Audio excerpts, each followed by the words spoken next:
লোক এসেছে, আসে নাই ইমাম আবু হানিফা, আসে না আধা ঘন্টা 1 ঘন্টা 2 ঘন্টা পরে আসছে। নাস্তিক বলে, এই তোমাদের ইমাম যার কোনো সময়ের জ্ঞানই নাই, এর সাথে কিসের তর্ক? সাইয়েদানা ইমাম আবু হানিফা বলে, ইনদি উযর, আমার ওজর আছে। কি ওজর?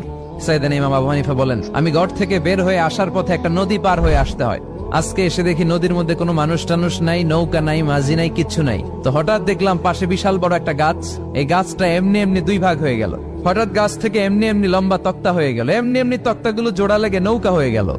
আর নৌকা আমার সামনে আসলো, মাঝি ছাড়া, লগি বৈঠা ছাড়া। আমি নৌকায় যেয়ে বসলাম, নৌকাটা আমার নিয়ে টান দিয়ে সাঁ করে ওপার নিয়ে গেল। তো এই যে এই কাজগুলো আর প্রসেসিং গুলো হতে আমার 2 ঘন্টা সময় লেগেছে।